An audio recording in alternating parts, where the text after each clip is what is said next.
bo'pti a. Voy, yigidek bir nima bormi? Bor, sen bilmaymi? Voy, birga o'ynaydiganki ishga oshqina. Vay, men daji, anlatamsan. Anladım. Şundak endi anladım.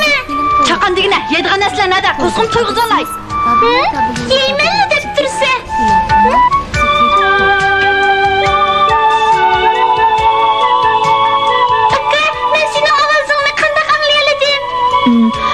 Chunki ovoz havoni tavritadi. Havo tavrinishi bo'lsa, jip orqali quloqqa yetib keldi. Havoni tavritadi?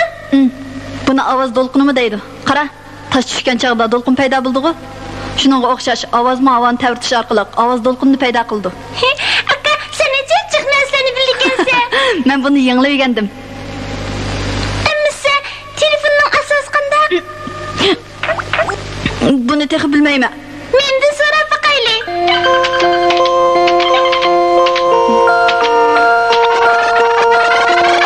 Yaxshimisizlar?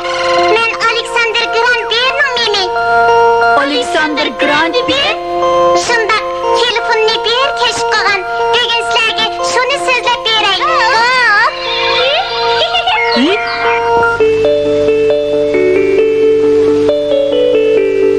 Jiroqdan kelgan ovoz. Bu bir dastlab kashf qilgan telefon. Mana bu Alexander Grandberning rasmi. U Shotlandiyaning Edinburg shahrida tug'ilgan.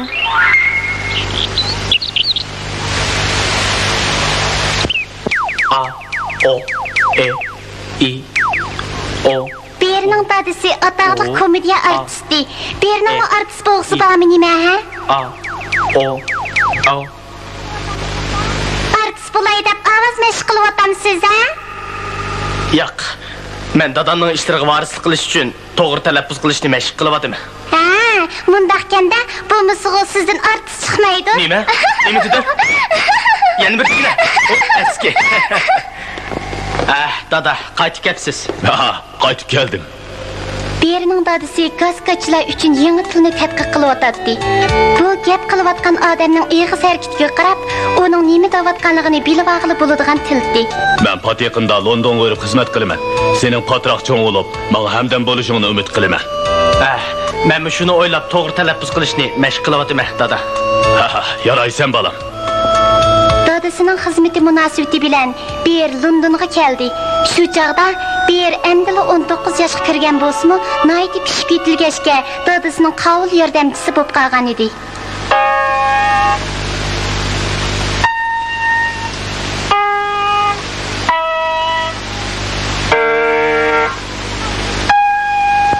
U nima qilyapti? Siz qachonmi yaqinroq muzikalarga chaldigan bo'lasiz?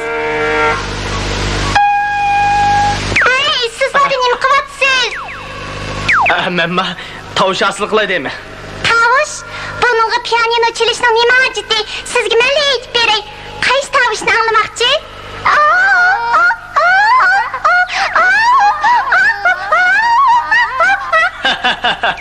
Bo'ldi. Ha? Nima? Men so'ziq tovush asli qilay deyman. So'ziq tovush a, i, a, u shundaqmi? So'ziq tovush ojiz kuchlikligi o'xshamaydigan har xil yakki tovushlardan tashkil topgan. Shunga ojiz kuchlikligi o'xshamaydigan har xil tovushlarni biriktirib, so'ziq tovush asli qilg'ili bo'ladi. Bu bir qiziqarli kashfiyotga. Yangi kashfiyot bo'lib qoldi texi. Men shuni o'ylayotgan. Qalbish bo'ldi, bek yaxshi ish bo'ldi. Yangi kashfiyot, bek yaxshi ish bo'ldi. Emisli men muallimga dokulat qilay. Muallim, yangi kashfiyot. 19 yoshlik yosh Alexander Grandber ilm fanda yaratgan g'oyat zo'r kashfiyotingiz uchun buni sizga taqdim qildik. Nima bo'ldingiz? Nimishqa bundaq ro'yingiz tushib ketdi? Germaniyalik olim Heyli Morris bu ko'z qarashni o'ttirib qo'yib o'tdi-ku. Nima? Rostla o'kingidek ish bo'pti. Yangi kashfiyot oson qo'lga kelmagandi. Bo'pti. O'yin kashfiyot bo'lmasa-mu, bizning o'ylaganlarimiz xato emas. Nima? Onun kitabını yaxşı o'qib chiqsam, yanılı tavuş hosil qila olaman. To'g'ri, men sizga yordamlashay. Kitob o'qish-ku yaxshi ish. Lekin bu nemis tilida yozilgan kitobkan-ku. Sen lug'at aktör. Ma'qul, ma'qul. Ma'qul so'zini tepib bergin. Ma'ni mi? Ha? Qaysini? Yana ma'ni. Ha? Ma'qul, ma'qul. Shu kundan boshlab meni nas bosdi. Meni har kuni lug'at aqtirishga soldi.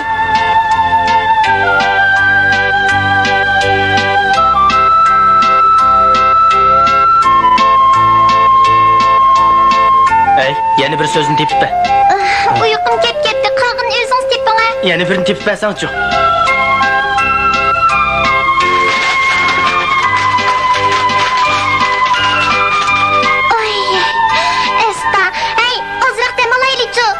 Tezrek o'qib bo'lay deyman. Az qoldi. Qasimi joyilgansiz.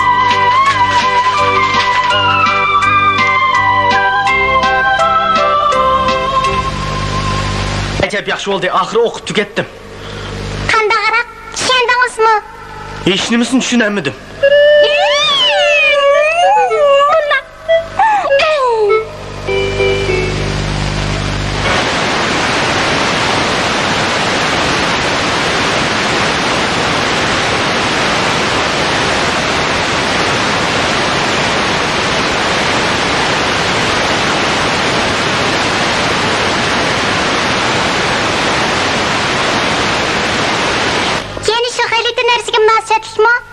Shundaq, bu degan kamerton.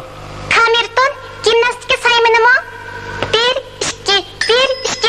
Ay, ovoz ejib yiqimliqga. Oy, bu nima ish bu? Oy, chaqan to'xtating. Oy, mana to'xtating deyman. Oy, chaqan to'xtating. Oy, nima ish bu?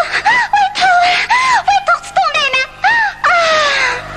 Ejibmi qo'rqib ketdim. Nima ish endi? Olmasam ovoz ko'tarib ketib ketdi-dikina. Rezonans degan shu. Rezonans? Shundaq. Kamertonning ikki tarafidagi manfiy bilan musbat o'xshash bo'ladi. Bir tarafiga ursang, yana bir tarafidan o'xshashli ovoz chiqadi.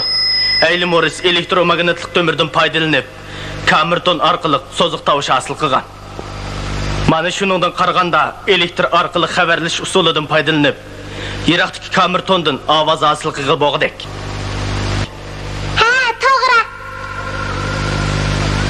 Onun ustiga kamerton rezonansdan foydalanib, shu orqali xuddi muzikadek yuqori tuvanliga o'xshamaydigan ovozlarni yetkazgili bo'ladi. Bir muzikani boshqa yerdan anglag'ili bo'ladi. Bu nima degan yaxshi? Uni muzikalik elektro aloqa deymiz.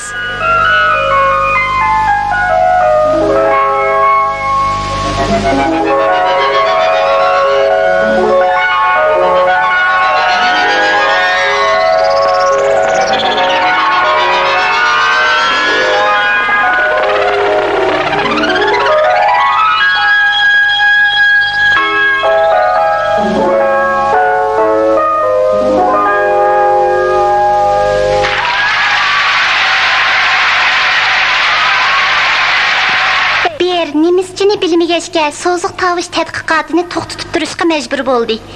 Lekin muzikalik elektro aloqa ustidagi tadqiqot uning telefonni kashf qilishiga sabab bo'ldi. Bir yoqdan dadisiga qarasa, yana bir yoqdan astoydil tadqiq qildi. Lekin bek charchab ketgachga kasal uni oxiri yiqitdi.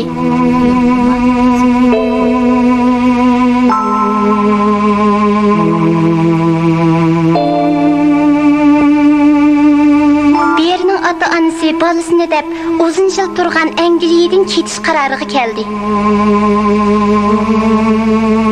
Ular bütün ailesi bilan Kanadaga ko'chib keldi. Havo sap bo'lg'achqa bir sallamaza saqayib ketdi. U dashida o'qituvchilik qilib, tadqiqot ishlarida ajoyib muvaffaqiyatlarga erishdi. Dal mush chaqda. Yaxshimisiz, bir efendi? Bu kishi Thomas Sandas bo'ladi. Amerikaning Boston shahridan kelgan korxonachi. Biz turadigan joyda nurg'un bola mening o'g'limga o'xshash gaz yoki gacha